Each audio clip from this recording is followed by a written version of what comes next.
šodien es gribu padalīties ar savām pārdomām par Trumpa apsēstību ar Grenlandi. Grenlandi viņš jau piedāvāja nopirkt Dāņiem savas pirmās prezidentūras laikā. Viņi toreiz pateica, ka viņi nav interesēti un viņš likās mierā. Un tad tagad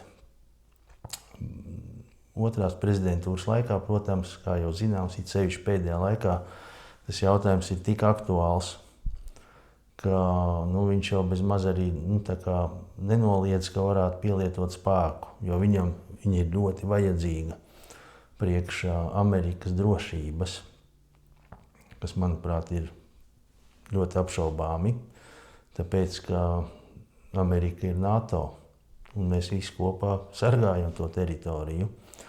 Bet manas pārdomas ir nedaudz par citu. Arī Grenlandes kontekstā, bet kāpēc tas viss, es domāju, ka ir muļķības tās Grenlandi. Jo, ko mēs redzam?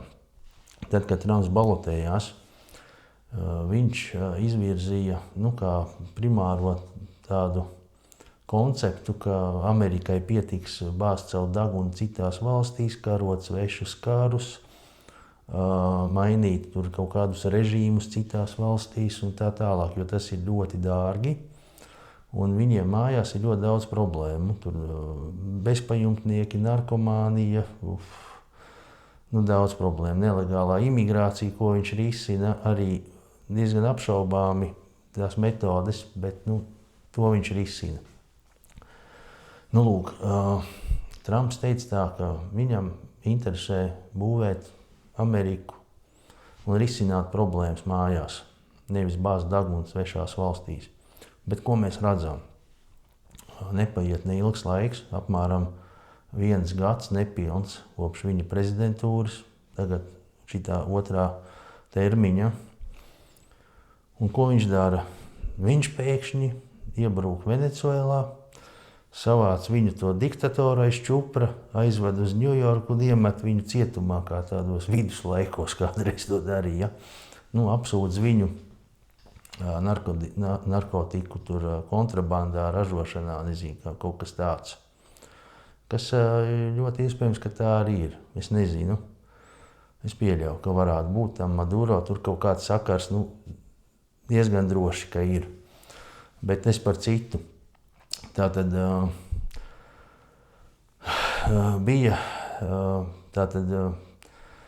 tur ir tā sieviete, kas ir opozīcijas līdere, kura dabūja Nobela miera prēmiju. Un viņš viņu neieliek tā Maduro vietā. Un tikai tāpēc, ka viņa neatteicās no tās prēmijas, jo Trumpam ļoti gribējās. Un tā kā viņa pieņēma to prēmiju pati sev, tad viņš ir ļoti apbižojies. Un faktiski Venecuēlā viņš atstāja to viceprezidenti, kas bija Maduro viceprezidente. Tagad viņa ir iecelta par prezidenti. Un viņš bija pateicis, ja tu nedarīsi tā, kā es teikšu, tad tavs liktenis būs tāds pats kā Maduro vai pat sliktāk.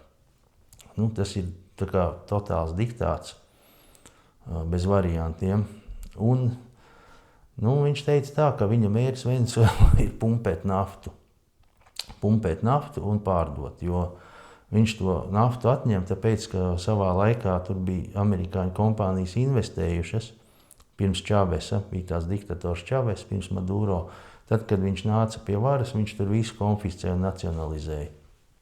It kā ir kaut kāda zināma loģika vismaz tajā visā. Bet, kas ir tālāk? Apmēram pirms 10 dienām, var sakot, kaut kādā janvāra ap, 9. vai kaut kā tā, ASV Baltais nams ieliek tādu paziņojumu internetā, ka šī ir mūsu puslode. Paziņojot, ka abi Amerikas kontinenti, ziemeļi un dienvidi, tagad ir tā kā Amerikas pāraudzībā, viņi tur būs šerifs, kurš tur ieviesīs savu kārtību. Un tajā skaitā tur ietilpst Grenlande un Kanāda, kas ir ļoti svarīgi. Trumps ir apsāsts ne tikai ar Grenlandi, bet arī ar Kanādu. Viņš saka, ka viņiem būtu forši kļūt par 51. štatu. Viņš pat atļaus viņiem atstāt savu himnu, jo viņam patīk Kanādas himna. Viņš ļaušot viņiem atstāt. Tas tā. Ko es šajā sakarā domāju? It sevišķi par Grenlandi. Ka viņš saka, ka tur, ja nepaņemsim mēs, tad paņems Krievi vai ķīnieši. Būtībā, manuprāt, tas ir diezgan kaut kā neloģiski, tāpēc, ka vēlreiz atkārtošu. Grenlande ir NATO protektorāts.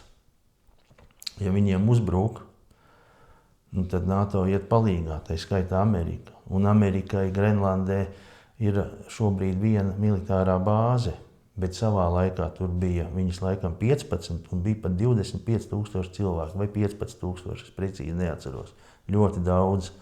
Tagad ir palikuši tikai 150 vai kaut kas tāds. Ko es domāju par to visu? Par Grenlandi es domāju tā, ka viņš ir apsāsts, tāpēc, ka tur ir resursi.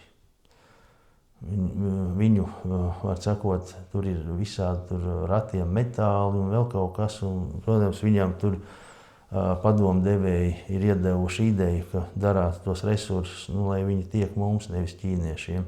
Kaut gan ķīnieši jau viņus nopirkt, arī amerikāņi viņus var nopirkt. Paši grenlandieši teica, ka ok, jūs varat izņemt licenci un iegūt. Tur ir grūti iegūt, tāpēc, ka tur ir ledus un tā. Bet mans skatījums ir tāds, ka ar drošību tam sakars ir mazs. Viņš to pie tam kā drošības aspektu, viņš min, ka tur viņš grib izvietot kaut kādas raķešu sistēmas, kas būtu Golden Dome, saucās zelta kupols. Līdzīgi tipa, kā ir Izrēlē, tas dzelzs kupols, tikai viņš grib Amerikai līdzīgu. Bet man liekas, ka tās ir diezgan, es stipri apšaubu to konceptu, tāpēc, ka daudz efektīvāks līdzeklis ir viņu tas kodola arsenāls, kas ir atturēšanas ierocis. Atombumbas nav domās, lai uzbrukt, tas ir, lai atturētu. Un jebkurš ienaidnieks, kurš gribētu uzbrukt Amerikai ar kaut kādiem ieročiem, sūtīt raķetes pāri Grenlandei, lai trāpītu Amerikai. Viņi padomātu 10 reizes vai ir vārds, tāpēc, ka viņi garantēti dabūtu atpakaļ iznīcību. Līdz ar to man liekas, ka tur nav loģikas par to drošības aspektu, ko viņš tur min. Tā apsēstība ir nenormāla. Pēdējā laikā viņš ir gatavs sakasīties ar visu pasauli. Pie tam, ko es gribu teikt, to, ka Trumpa jājām zirdziņš man ir tūs, un droši vien es diezgan bieži komentēšu par to, jo viņam tur mainās tās idejas. Vienu dienu viņš domā tā, citu šitā. Tarifus ieslēdzam, tarifus izslēdzam. Tagad viņš ir ieslēdzis tarifus Eiropas Savienības valstīm, kuras atbalsta Grenlandi, Dāniju un Grenlandi. Sāksies kaut kāds tarifu karš, un cik es saprotu, Eiropas Savienība ir paziņojusi, ka neparakstīs vai neratificēs tirdzniecības līgumu, ko nesen parakstījām ar ASV. Kaut kā tā. Tas ir tas, kas šodien ienāca prātā, tā nedaudz izteikt savus pārdomus un novērojumus. Un, ja jums tas bija interesanti, varbūt jūs varat padalīties arī ar savām domām un viedokli komentāros. Un droši abonējiet manu kanālu, man tas palīdzēs. Paldies!